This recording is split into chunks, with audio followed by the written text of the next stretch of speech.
Coucou YouTube! Aujourd'hui on se retrouve pour une toute nouvelle petite vidéo.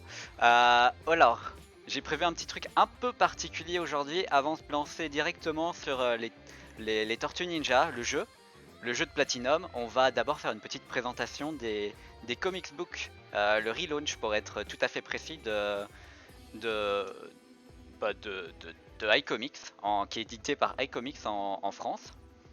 Je sais pas si vous connaissez ou si vous avez jamais entendu parler. C'est un relaunch qui me tient particulièrement à cœur. C'est hyper chouette. Je vais vous montrer tout de suite. En fait, ils ont directement commencé par un tome 1 qui donne pas forcément envie, qui donne même pas très envie. On m'avait conseillé ça. Quand j'ai commencé avec ça, je bouge hop la caméra, ça sera beaucoup mieux. Quand on m'avait conseillé ça et que j'ai commencé avec celui-là, je vous avoue que ça m'a fait un peu de mal parce que je m'attendais pas à ça. Mais je vous assure que c'est un très bon comics. Donc voilà le tout premier. Je sais pas si on peut encore le trouver à un prix découverte ou pas. Mais quand je l'ai acheté, il était vraiment pas cher. Est-ce que ça marche si je fais ça? Non, ça va être un peu horrible si je vous la montre comme ça. Du coup, on va rester en format paysage. Et je vous donne la gerbe en même temps, hein. Je sais que c'est horrible. Hop. Donc, c'est le tout premier tome, mais le premier tome en fait démarre alors que qu'il s'est déjà passé plein de trucs. Donc, on rate vraiment pas mal de choses. Et par après, iComics a publié un tome 0 qui est malheureusement assez introuvable actuellement. Je sais que c'est peut-être prévu qu'il le réédite, et donc si vous pouvez vous le procurer en fait dès la réédition, n'hésitez pas parce que c'est vraiment une horreur à trouver. Donc vous pouvez voir dans ce tome 1 qu'on est vraiment sur un style cartoon. Quand je l'avais commencé, je vous avoue que j'étais pas ultra chaud patate, mais on s'y fait. L'histoire est plutôt prenante. On a vraiment l'histoire. Pour ceux qui connaissent en fait les Tortues Ninja, ça reprend vraiment tous les éléments classiques du genre du comics de base en fait. Ou même si vous connaissez juste le dessin animé des années 90-80, vous allez repérer tous les éléments que vous connaissez. Vous allez repérer Krang, vous allez repérer les Fugitoïdes et le Fugitoïde. Et tout est repris en fait pour être remanié à sa sauce en fait. Là on est totalement avec l'univers du Fugitoïde. Je suis sûr que ça vous dit quelque chose si vous connaissez les Tortues Ninja. C'est impossible autrement. Donc on est vraiment sur un style cartoon sur le premier tome et ça donnait pas forcément envie. Après le dessin est chouette, mais quand on commence par celui-là, on n'est pas totalement dedans, je vais pas vous mentir.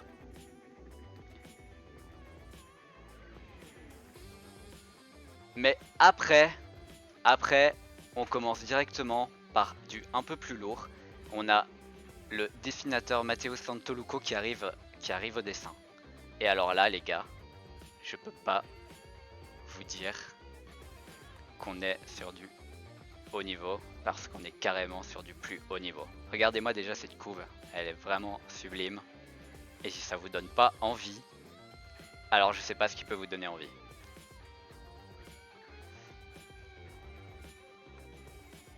Donc Santoluco, c'est un très bon dessinateur, je crois qu'il vient du Brésil. Donc ici on voit un peu la patte Lurd. Je crois que c'est Eastman ou Lurd sur celui-là qui dessine Ouais, c'est Eastman. Mais d'ailleurs c'est Eastman qui reste un peu aux manettes. Eastman et Lurd. Donc je balance ça comme ça, mais peut-être que vous savez pas. Eastman et Lurd, c'est donc les deux créateurs iconiques des tortues. Et Eastman reste un peu aux manettes des tortues actuellement. Et donc on le voit encore à la tête de certaines éditions.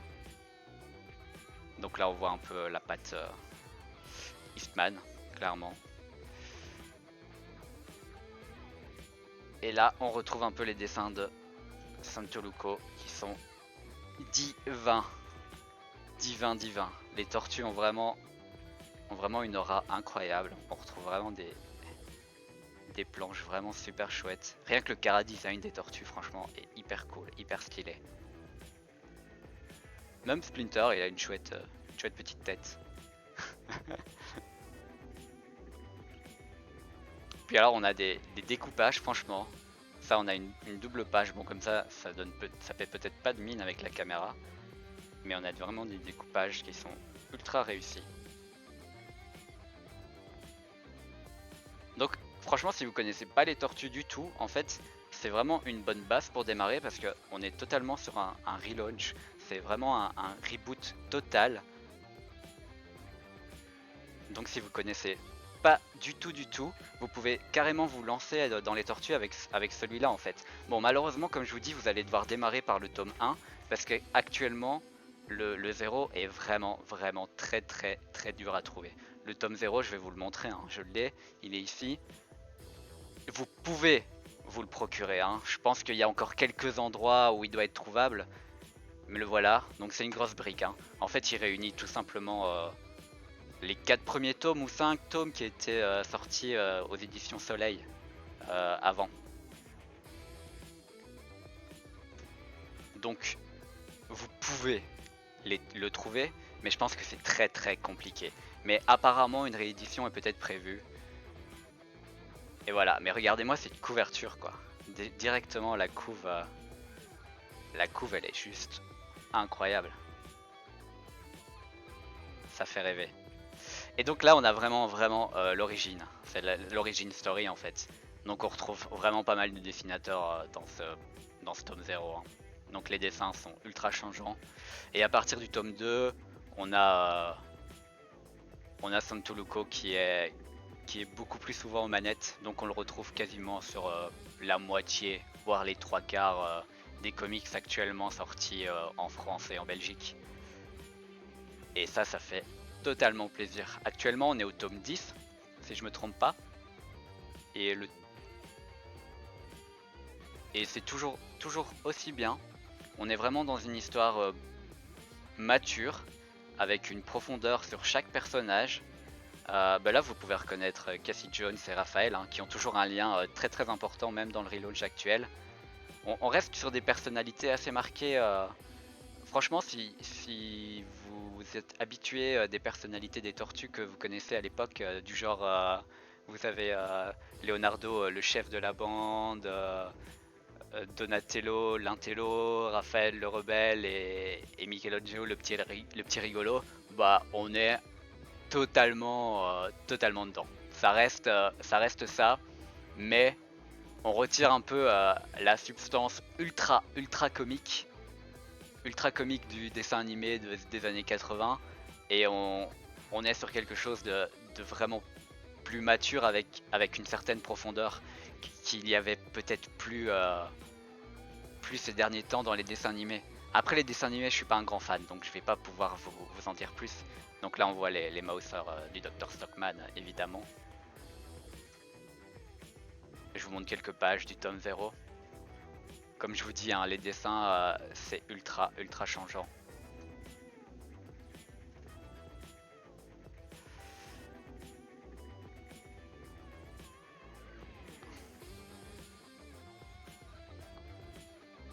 Le fameux Shredder.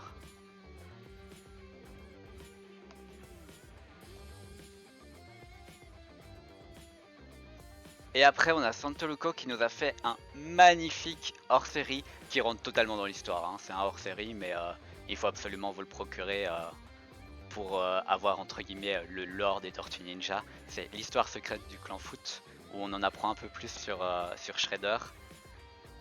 Et l'histoire en règle générale, c'est ultra important. Et là, franchement, c'est ce qui m'a donné un gros coup de cœur pour le travail de Santoluco. Mais regardez-moi juste ces dessins quoi, c'est juste incroyable. J'étais vraiment sur le cul. Franchement, regardez-moi cette planche.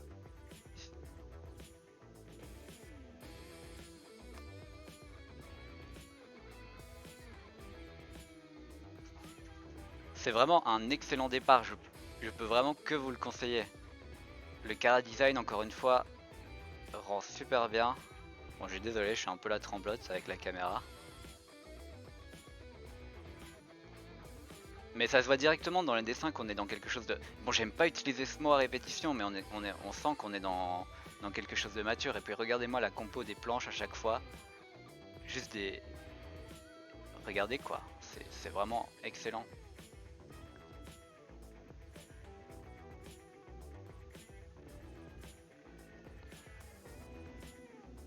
je vais pas tout vous montrer évidemment, mais... Et il y a vraiment des excellentes scènes de combat. Bon là on en a pas trop vu, mais je vous assure qu'il y en a... En fait pour tout vous dire, ça faisait un moment que je lisais beaucoup de Batman. J'aime beaucoup Batman. Et j'avais vraiment envie de voir quelque chose d'autre comme BD héroïque. Parce que à part le cinéma entre guillemets Marvel, vu que je ne bouffe que ça, enfin je bouffe pas que ça, j'aime beaucoup le cinéma, mais vu que je vois beaucoup, moi je remets la caméra et puis je reprends, mais vu que je vois beaucoup du cinéma, hop, beaucoup du cinéma de Marvel en général, au niveau super-héros évidemment, ça me, ça me saoulait un peu de voir tout le temps la même chose, et j'avais envie de lire quelque chose de nouveau avec des super-héros.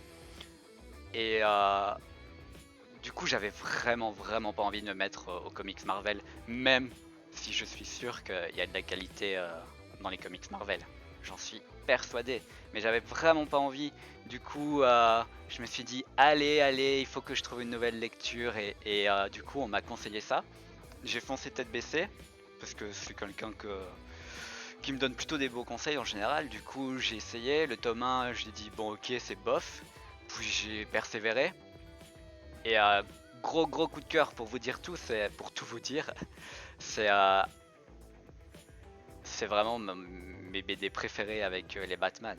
Y a pas photo.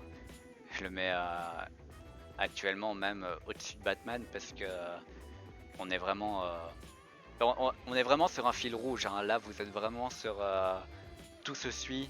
Il y a vraiment une quête assez profonde qui évolue au fil des tomes, avec des personnalités qui évoluent, des gros retournements de situation, une ville de New York qui change, avec des profonds, des profonds changements dans la ville même, à cause d'événements particuliers et tout. Je peux pas vous en dire plus, sinon je vais vous spoiler. Et comme je vous dis, en fait, tout, on retrouve tous ces éléments dans le tome classique que iComics, donc l'éditeur français du relaunch, a ressorti le classique cette année. Il a ressorti le classique, donc là vous retrouvez je pense les 4 premiers volumes, ou je sais plus, je dis peut-être de la merde, mais je pense que c'est les 4 premiers volumes original de l'époque. Il y en a peut-être même 8, je sais plus. 1, 2, ah bah il y en a 7. Voilà, je dis de la merde. Les 7 premiers de l'époque, tout est compilé dans cette belle tranche là. Et le deuxième sort en octobre ou en novembre je crois. Franchement c'est vraiment de la bonne. Vous avez encore une fois les dessins originaux de Eastman et Laird. Laird, je ne sais pas comment le prononcer. Et là vous retrouvez encore une fois vraiment les références de l'époque quoi. Et c'est un plaisir incroyable. Et vous avez à chaque fois en fait les petites anecdotes des deux auteurs. Et par exemple, d'ailleurs là je tombe sur des pages assez marrantes pour ça. Ils étaient totalement, si je me trompe pas, parce que ça fait un petit moment que je l'ai lu, dans un trip Star Wars. Et du coup ils voulaient un truc assez intergalactique et tout. Et ça fait trop plaisir de lire ça en fait, parce que moi je les avais jamais lus, hein. J'étais beaucoup trop jeune, j'étais même pas encore né je crois quand ils ont sorti ça. Et du coup là on est clairement dans des grosses références de l'époque, c'est hyper chouette. On voit les... Ah, donc les tortues originales de l'époque, originelles, en noir et blanc. C'est ultra décomplexé. Et je vais pas vous mentir, c'est une lecture vraiment fun. Vous avez des petits bonus à chaque fin de chapitre des deux créateurs, je pense, qui vous balancent des petites anecdotes hyper sympas. De temps en temps, vous avez des dessins assez bof, et puis de temps en temps, vous tournez une page et vous avez des dessins qui envoient du pâté, quoi. Après sur les dessins, je vous mens pas, hein, on est sur deux gars qui sont pas forcément les plus grands dessinateurs de leur époque, Mais ça reste un monument quoi. De deux gars qui dessinaient dans leur garage limite en faisant juste un hommage à Daredevil. C'est totalement ça d'ailleurs. Franchement, on est sur quelque chose d'assez incroyable. Allez, un petit shredder pour la route. Et encore une fois, quand vous lisez l'original et que vous passez au relaunch, ou même en fait que vous regardez les dessins animés, tous les films, tous les reboots, tous les dessins animés qui sont sortis, à chaque fois vous voyez qu'ils respectent constamment en fait le matériel de base et ils reprennent tous les éléments et ils les retournent à leur façon. Et c'est ça qui est hyper chouette en fait. On a vraiment toujours un nouveau souffle aux Tortues Ninja qui est pas toujours bien fait, je veux pas vous mentir, mais qui donne justement une nouvelle saveur et un nouveau regain ultra Pepsi et franchement moi j'adore, j'adore, j'adore. Et au milieu de tout ça, évidemment, parce que il en faut pour tout le monde et pour les fans de Batman, on a eu droit à des spin-offs.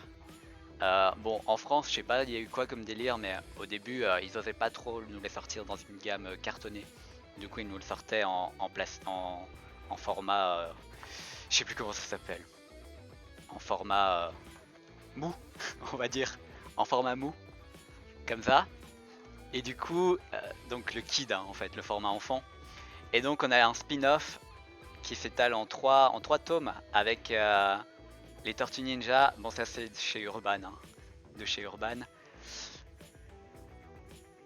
Et Et c'est franchement pas mal aussi. C'est juste un rêve en fait de voir Batman et les Tortues Ninja ensemble. C'est hyper cool. C'est juste cool en fait. L'histoire est pas transcendante, mais ça donne lieu à des planches cool quoi. Regardez-moi ça, on voit le pingouin, Shredder et Raphaël qui se mettent sur la gueule. C'est cool. C'est. J'ai pas d'autres mots en fait, c'est juste chouette. Donc ça c'est le premier, Amer Pizza. Puis il y a eu Venin sur Lutson je crois, qui est hyper sympa aussi. Et le dernier en date, donc qui clôt cette petite trilogie Batman, c'est Fusion. Et pour le dernier évidemment, ils ont compris que la gamme marchait plutôt bien et qu'il fallait le mettre en version adulte. Bah, ils ont sorti notre petit cartonné Fusion. Fusion qui est plutôt une bonne découverte aussi. Donc qui respecte en fait tout ce qu'on a vu hein. Et dans celui-là on voit un Joker qui nous manquait un petit peu dans les deux premiers, mais on se retrouve également sur des doubles pages un peu iconiques. C'est ça, on est vraiment sur des pages un peu iconiques et on se laisse prendre. Hyper sympa. On voit hein. Bon je vais pas spoiler hein, mais il se passe des trucs pour qu'on ait un Joker un peu chelou comme ça. Vous vous doutez qu'il se passe des choses. Mais n'hésitez pas, n'hésitez pas. Bon ça c'est un peu hors histoire principale. C'est pas canon. On retrouve les tortues qu'on connaît dans le relaunch. Ils ont le même design, mais c'est un peu un univers parallèle. Fusion, on a même les tortues originales qui interviennent. Bonne question, mais je termine. Dans Fusion, on a les tortues originelles qui interviennent également, mais vous découvrirez ça directement dès le début. Et pour répondre à la question, est-ce plutôt Batman dans l'univers des tortues ou les tortues dans l'univers de Batman? Mais justement, on est vraiment dans... juste les deux sont mis à part en fait de leur histoire principale entre guillemets. On, c'est un peu une aparté pour les deux. C'est une aparté, on oublie leur aventure du moment, on les met de côté et on y va quoi. Mais on est plutôt dans les trois tomes en tout cas, c'est plutôt les tortues qui sont dans dans le dans le monde de Batman quoi, pas l'inverse. C'est pas Batman qui va chez dans le New York des tortues. Donc voilà, je pense que j'ai répondu à ta question. C'est les tortues qui vont faire une petite visite à Batman quoi. D'ailleurs, ça aurait été cool de voir Batman à New York. Mais il se serait dit, oh, ben, je suis à Metropolis, mais c'est pas Metropolis en fait. Ça aurait tourné un peu comme ça. Je pense, hein. Et du coup, comme apparemment les tortues aiment beaucoup les spin-offs, qu'est-ce qu'ils ont fait? Les tortues adorent les spin-offs. On a eu droit encore à d'autres spin-offs et il y en a d'autres en chemin. On a droit aux Tortues Ninja avec les Ghostbusters. Et si ça c'est pas cool. Eh hey. Alors celui-là il est totalement canon. Donc il intègre l'histoire du relaunch. D'ailleurs vous avez même parfois une petite note qui vous indique voir le comics les Tortues Ninja avec les Ghostbusters pour comprendre. Après si vous l'avez pas c'est pas grave, hein. C'est vraiment genre la petite anecdote en mode eh ben t'étais où? Oh ben j'étais occupé avec les Ghostbusters. Petit astérix, voir le tome avec les Ghostbusters. C'est vraiment juste ça. Si vous l'avez pas, ben, vous savez pas ce qu'il a foutu, mais ça va pas modifier l'histoire de l'histoire principale de notre. Vous m'avez compris quoi. L'histoire principale de là. Donc ça intègre l'univers principal, mais ça ne le modifie pas pour autant. Donc si vous l'avez pas, c'est pas dramatique. Et pourtant, ça reste de la super bonne lecture. Ça, c'est chez Flamival. J'ai dû le commander en ligne, en Belgique surtout, parce que je le trouvais pas en librairie. Mais vous pouvez le commander sur leur site. Et aucun problème. C'était livré, je sais pas si c'est toujours disponible. Donc voilà, mais ça reste encore une fois une chouette lecture.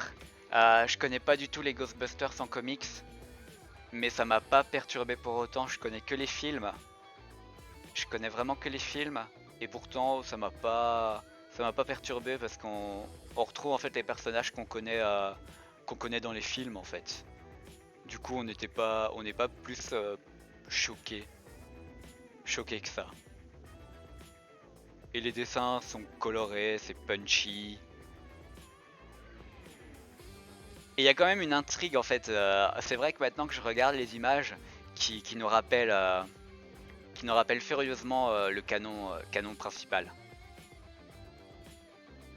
Sans pour autant le modifier, hein, mais du coup ça vous donne des pistes en fait pour comprendre ce qui va arriver, surtout quand on connaît l'œuvre originale. Mais ouais, ça reste punchy. Le découpage est pas dingue. J'ai trouvé ça assez horizontal, assez classique. Il n'y a pas de folie. Il n'y a vraiment pas de folie dans celui-là. Mais regardez-moi ça.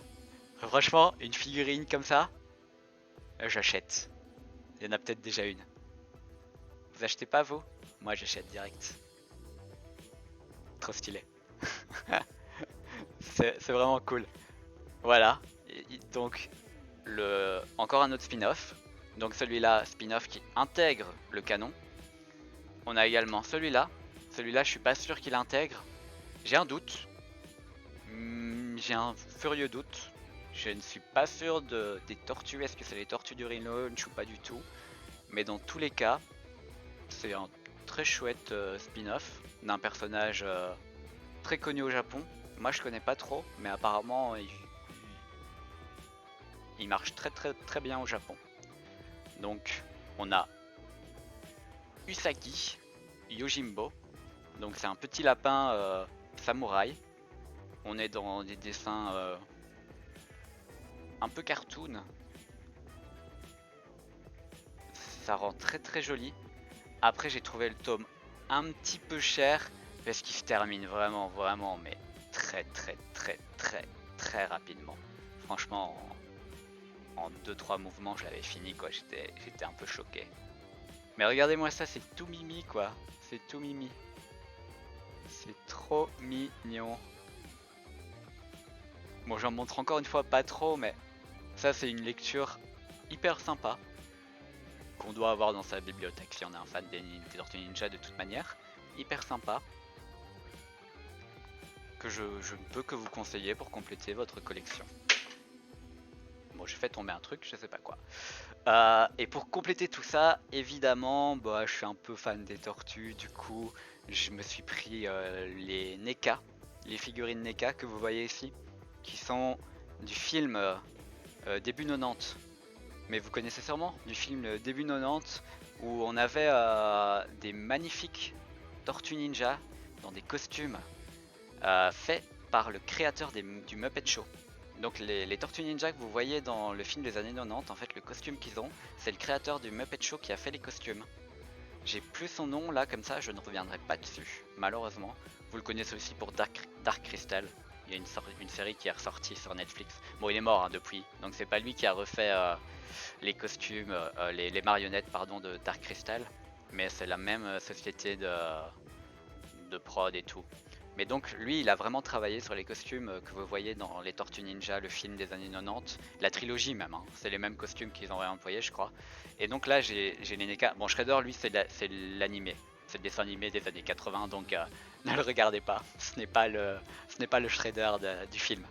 Mais les tortues que vous voyez ici c'est totalement les tortues du film, elles sont articulées, elles sont même super bien articulées, c'est un prix vraiment pas cher.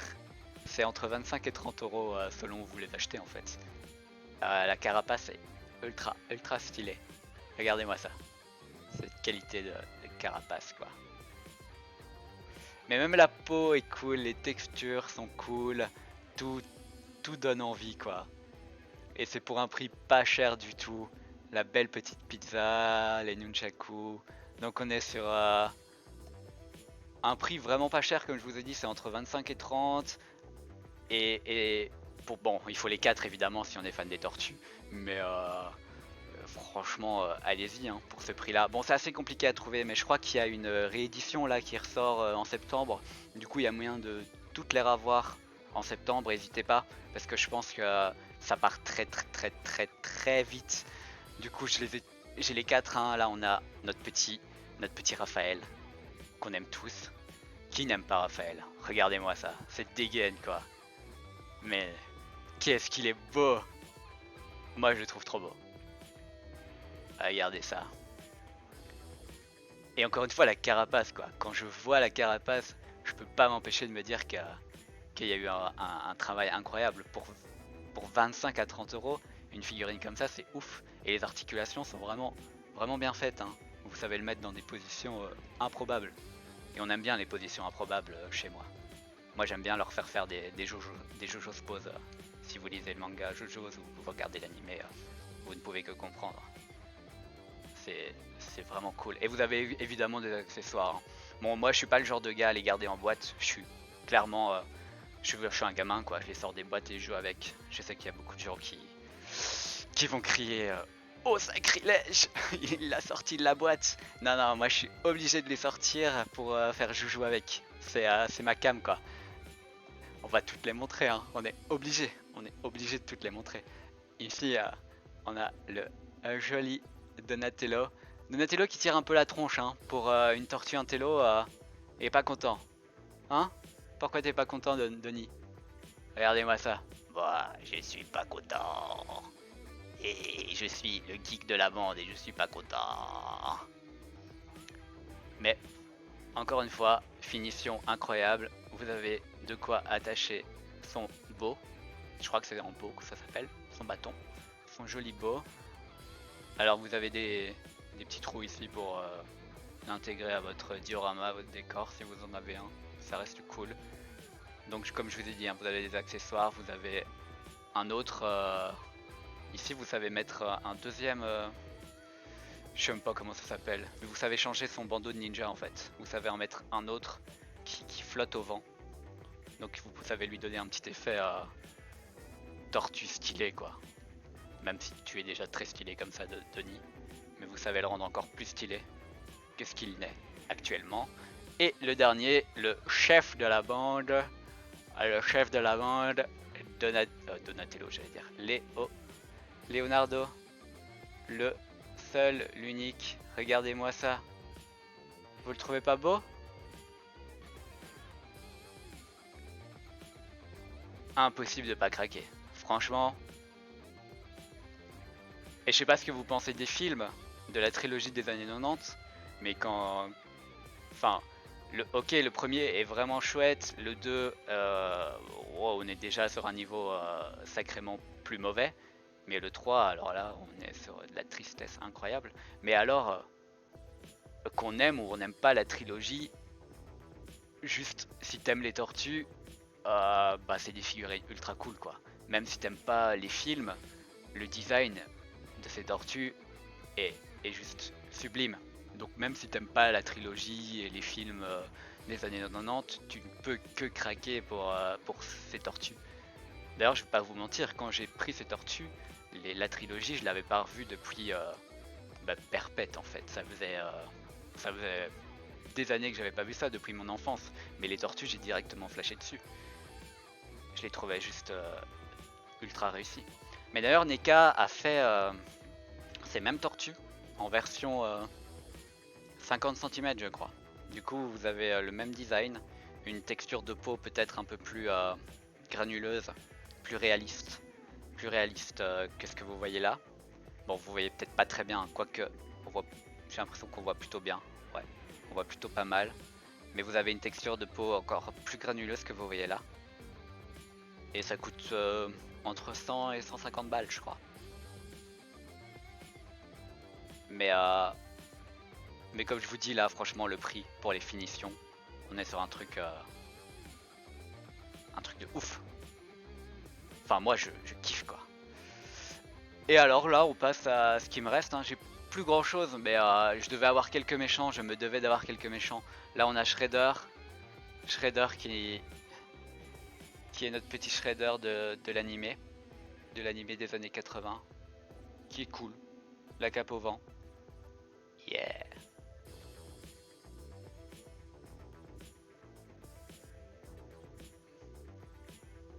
Donc pareil, c'est NECA qui fait ça.